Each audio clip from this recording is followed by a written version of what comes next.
দাঁড়ান।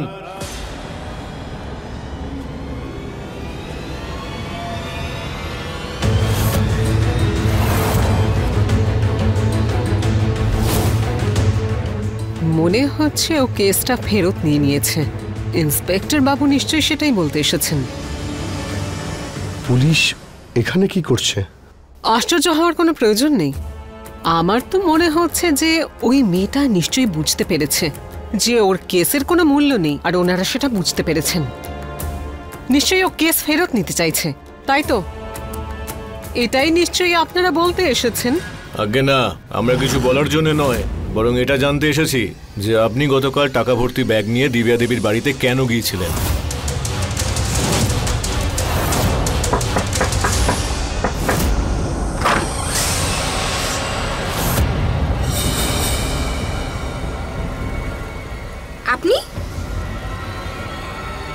আপনি এখানে? দেখুন দেখুন, আমি আপনার সাথে কোনো রকম কোনো কথা বলতে চাই না। ইন্সপেক্টর বাবু আপনার সাথে কথা বলতে বারণ করেছেন। আপনি এখানে কেন? নাটক বন্ধ করো।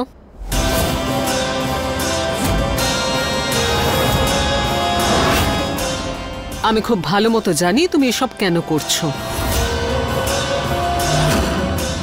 টাকা চাই তোমার, তাই না?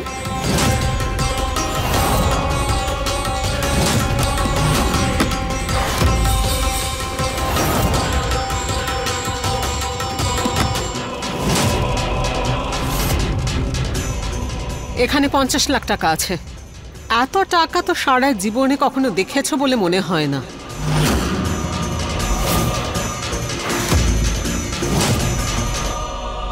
আর যখন টাকা দিয়ে কাজ হলো না, তখন এই ব্ল্যাঙ্ক চেক দিয়ে ওই গরিব আর অসহায় মেয়েটার হারিয়ে যাওয়া সম্মান আপনি কিনতে চেয়েছিলেন। আর যদি এই টাকার পরিমাণ কম মনে হয়, এই রইল ব্ল্যাঙ্ক চেক।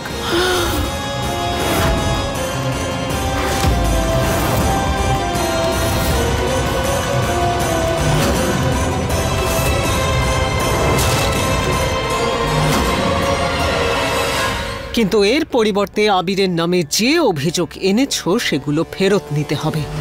রাজি আছো? আপনার কথা কি করে ফেলতে পারি? আপনি যেরকম চান সেরকমই হবে। কাল সকালবেলা হলেই আমরা এই মামলা তুলে নেব।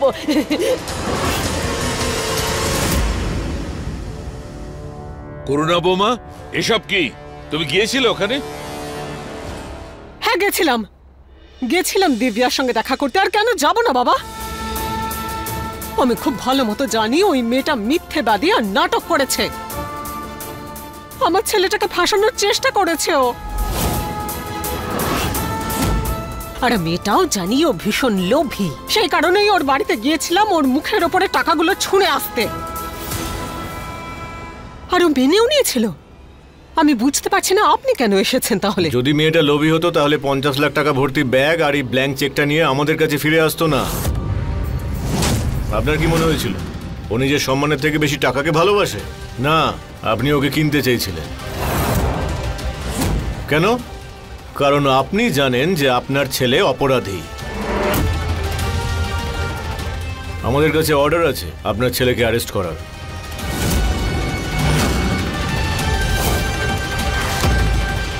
দারোগা বাবু, এরকম করবেন না। সাহেব বাবু নির্দোষ। দেখুন, দিব্যা মিথ্যাবাদী। ওর উদ্দেশ্য ভালো নয়। ও যেভাবে হোক সাহেব বাবুকে ফাঁসাতে চাইছে। আমার কথা বিশ্বাস করুন। ওকে ছাড়ার সিদ্ধান্ত এবার আদালত নেবে। আমাদের কাজ করতে দিন ম্যাডাম। কনস্টেবল, নিয়ে চলো ওকে। ইন্সপেক্টর বাবু, আমি তো বলছি আবিরের কোনো দোষ নেই। ওই মেয়েটা মিথ্যে বলছে। আবির কিচ্ছু করেনি। ইন্সপেক্টর, আপনি কেন বুঝতে পারছেন না? আমরা সবাই সত্যি বলছি। ওই দিব্যা আপনাদের মিথ্যে বলছে। আমার কথা বিশ্বাস করুন। আবিরের কোনো দোষ নেই। ছেড়ে দিন ওকে। দারোগা বাবু,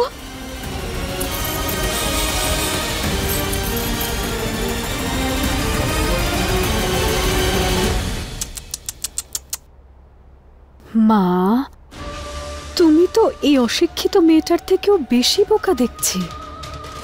তোমার কি মনে হয়েছিল এত সহজে আমার সৈন্যদের হেরে যেতে দেব আমি? ত্রিশালা ম্যাডাম, আমি আপনাকে এটা বলার জন্য ফোন করেছি যে আমি এই কেসটা তুলে নিতে চাই। আমাকে আবিরের মা এত টাকা দিয়েছে যে আমার আর কোনো অভাব থাকবে না। কি? কত টাকা দিয়েছে করুণা তোমায়? 50 লাখ। মাত্র? আমি তার ডাবল দেব, আর সেটাও এক্ষুনি, এই মুহূর্তে।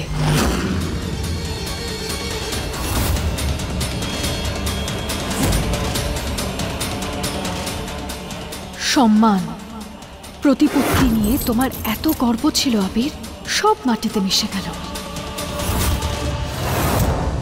গাড়িতে তোলো ওকে। কিচ্ছু করেনি আবির, ছেড়ে দিন ওকে, ছেড়ে দিন। দারোগা বাবু, আমার কথাটা শুনুন।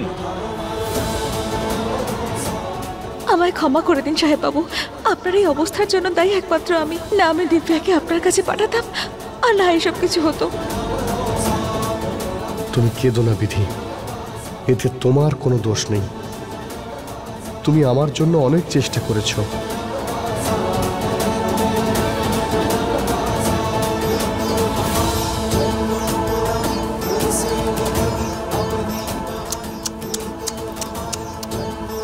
এখন চোখের ইশারাতে কথা হচ্ছে এই লায়লা মজনুর।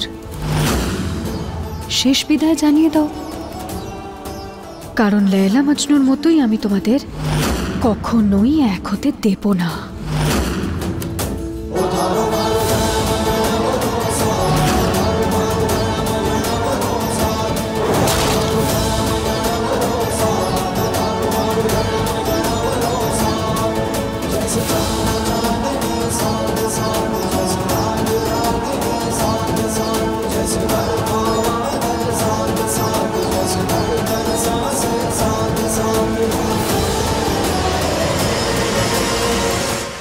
কেমন সমস্যার মধ্যে ফেললে মা আবিরকে? ওকে বাঁচানোর বদলে তুমি আরো ফাঁসিয়ে দিলে। এত কষ্ট করে উকিলের থেকে আমি বেল চেয়েছিলাম, এবার জানি না কি হবে, কি করব আমি। কিন্তু ত্রিশালা মা, সংক্রান্তির দিনে বাড়ির প্রদীপ জেলে চলে গেল, এর থেকে বড় অমঙ্গল আর কি হবে? মমতার বশে তুমি যে ভুলটা করেছ, তাতে আমার নাতির জীবনটা বরবাদ হয়ে যাবে। ভুল তো তোমার ছিল। বিধি বৌমাকে দোষী ভেবেছিলে, ওকে লাঞ্ছনা করছিলে। আরে ও যা কিছু করেছে আবিরকে বাঁচানোর জন্য করেছে। তুমি কি করেছো? তোমার কি তোমার ছেলের ওপর ভরসা ছিল না? তুমি কি জানতে না যে আবির নির্দোষ?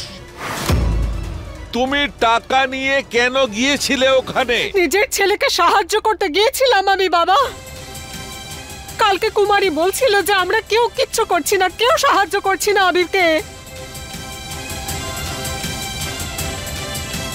আমি ওর মা, আমি যদি ওকে না বাঁচাই কে বাঁচাবে? সেই জন্য গিয়েছিলাম ওই মেয়েটার বাড়িতে, কারণ আমি জানি মেয়েটা ভুল অভিযোগ এনেছে আমার ছেলের ওপর। যখন ওই মেয়েটার সামনে ওই টাকাগুলো রেখেছিলাম, তখন টাকাগুলো ফেরত দেয়নি। ও কেসটা তুলে নেওয়ার জন্য আমাকে কথা দিয়েছিল, কিন্তু তারপর জানি না যে সব কিছু কি করে হলো। বৌদি, আমি মানছি যে আপনি যা কিছু করেছেন আবিরকে বাঁচানোর জন্য করেছেন, কিন্তু আদতে তো সেটা হয়নি। ও আরো বিপদে পড়ে গেছে। আপনি কিছু না করলেই ভালো হতো। তুমি এসব বলছো কুমার? আরে এবার আমি কি করব আবিরকে এই সংকট থেকে বের করার জন্য? এবার বলো, পুরো উৎসবটা হাস্যকর হয়ে গেল। এত কিছুর প্রস্তুতি, এত আনন্দ আয়োজন, কি হলো দিদি? সেগুলো সবকিছু তোমার জন্য হয়েছে। বাবা ঠাকুর, এখন আপনিই বলুন, আপনি তো এই বাড়ির পুরো দায়িত্ব, এই পরিবারের দায়িত্ব এই করুণা দিদিকে দিয়েছিলেন না? এই অনেক বুদ্ধিমতী, অনেক দায়িত্ববান, কিন্তু দেখুন না দিদি কি করলো। বাড়ির টাকা কাউকে না জিজ্ঞেস করে ঘুষের জন্য ব্যবহার করলে দিদি। অন্তত বাবা ঠাকুরকে তো জিজ্ঞেস করতে।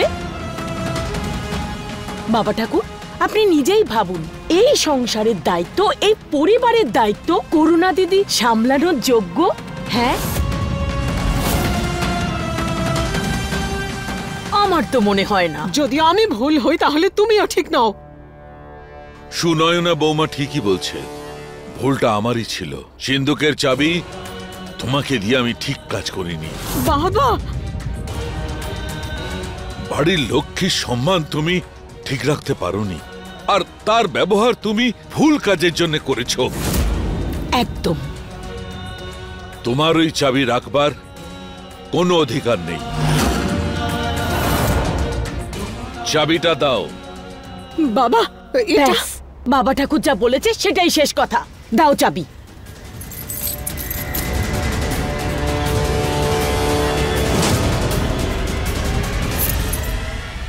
নিন বাবা ঠাকুর, এখন এই বাড়ির চাবি আর পরিবারের দায়িত্ব কোনো দায়িত্ববান মানুষের হাতে দিন, যে এই পরিবারের সমস্ত দায়িত্ব সুন্দরভাবে পালন করতে পারে, তাই না দিদি? আজ থেকে এই পরিবারের দায়িত্ব, সবচেয়ে বড় দায়িত্ব সিন্ধুকের চাবি বিধি বৌমার কাছে থাকবে।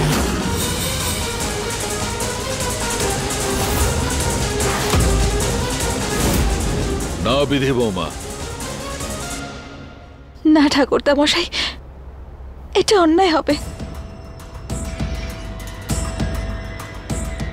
এতদিন ধরে তিনি এই পরিবারটাকে সামনে রেখেছেন, ওনার একটা ভুলের জন্যই সবকিছুকে অস্বীকার করা এটা অন্যায় হবে। ডাক্তার ম্যাডাম সততার সঙ্গে এই পরিবারের সব দায়িত্ব পালন করেছেন, আর ভুল আপনার বৌমা নন, একজন মা করেছেন। পৃথিবীর কোনো মাই তার সন্তানকে এভাবে কষ্টে দেখতে পারে না। ঠিক ভুলের মধ্যে কোনো রকম পার্থক্য বুঝতে পারেন না, তখন মাথা ঠিক থাকে না।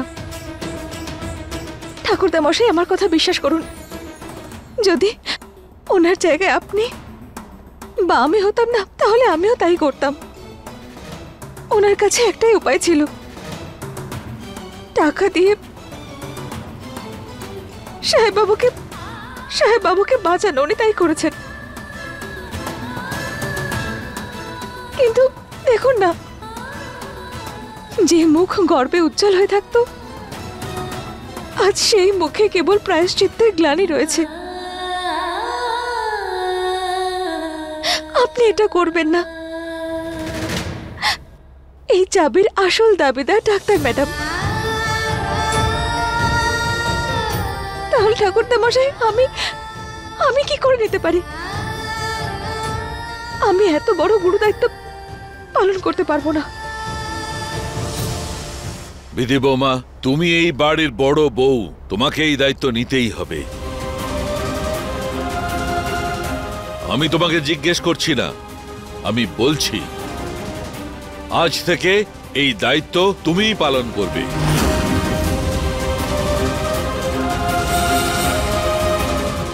নাও, এই চাবি নাও।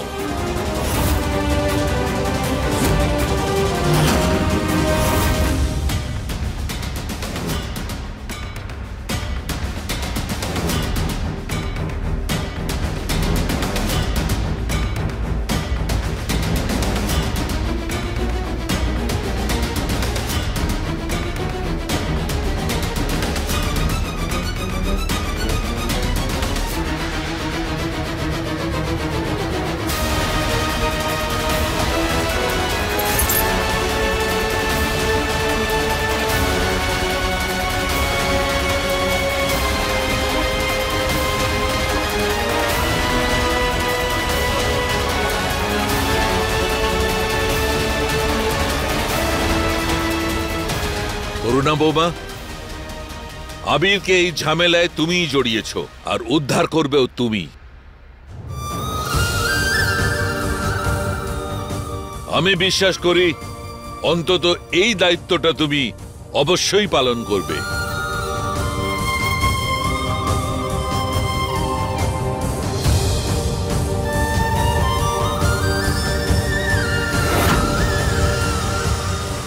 ডাক্তার ম্যাডাম,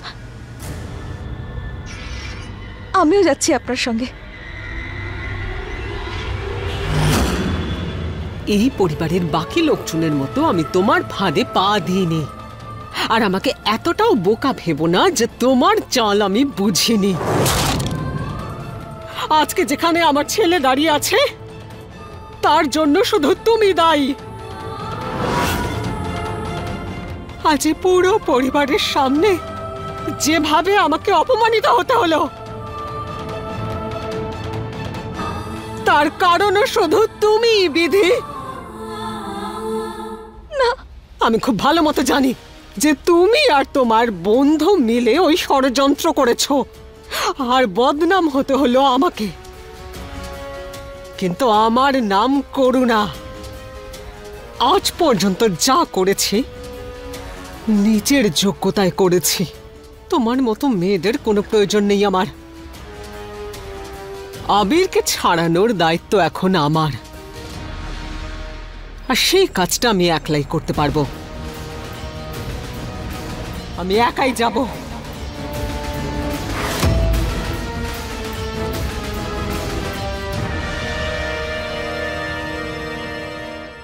বিধি বৌমা, তুমি মন খারাপ করো না। সংক্রান্তির পূজা শেষ করো। অসমাপ্ত পূজায় অমঙ্গল হয়। এসো।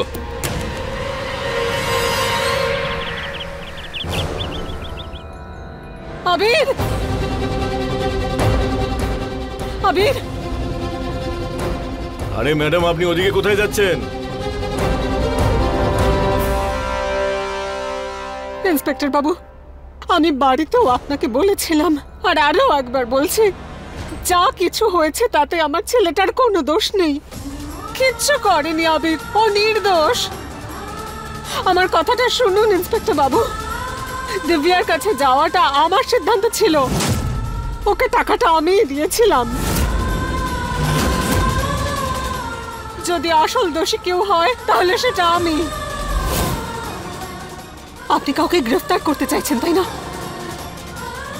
তাহলে আমাকে করুন। আবির আমার ছেলে।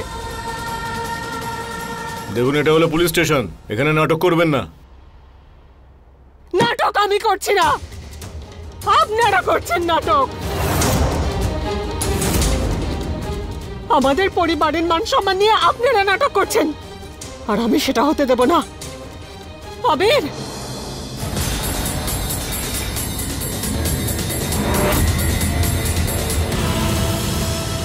মা, তুমি ঠিক আছো?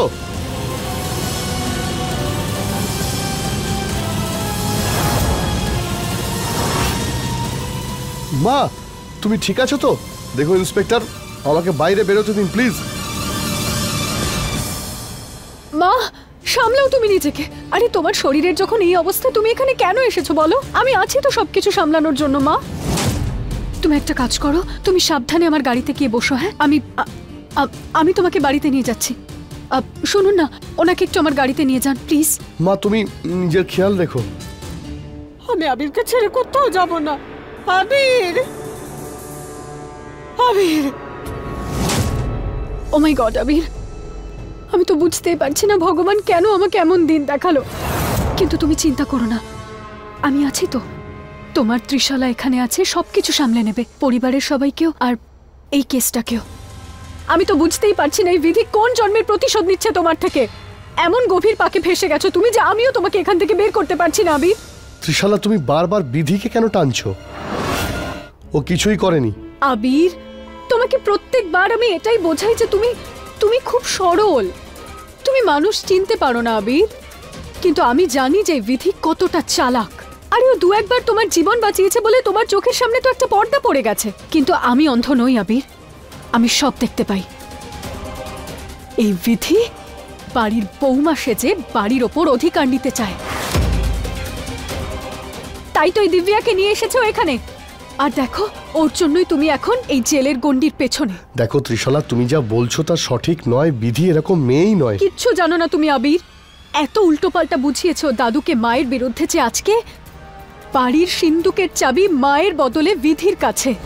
বাড়ির দলিল, সম্পত্তি, টাকা পয়সা, গয়না সবকিছুর ওপর এখন শুধুমাত্র বিধির অধিকার। আজকে তো রূপটাই পাল্টে গেছে। যাই হোক, তুমি চিন্তা করো না, আমি তোমাকে এখান থেকে বাইরে বের করবই, আর মাকেও নির্দোষ প্রমাণ করবই। এখন আমি আসি আবির, মায়ের উপর এসবের গভীর প্রভাব পড়েছে, ওনাকে সামলাতে হবে, আর উকিলের সাথে তোমার বেইল নিয়ে কথা বলতে হবে।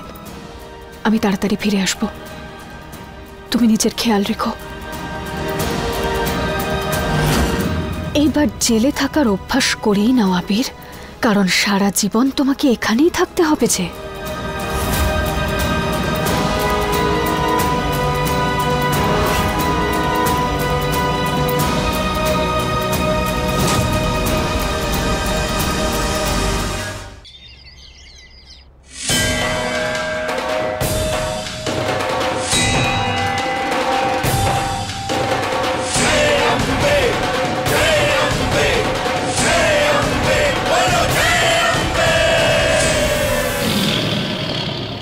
তোমার বংশের সম্মান ছেঁড়া ঘুড়ির মতো আকাশে উঠছে, আর তার সুতো আমার ভুলের জন্যই কেটে গেছে।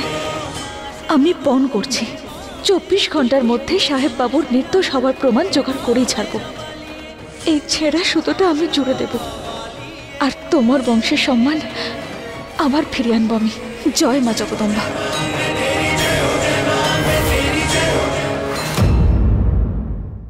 अपने पसंदीदा शो के फुल एपिसोड देखने के लिए अभी डाउनलोड करें दंगल प्ले ऐप।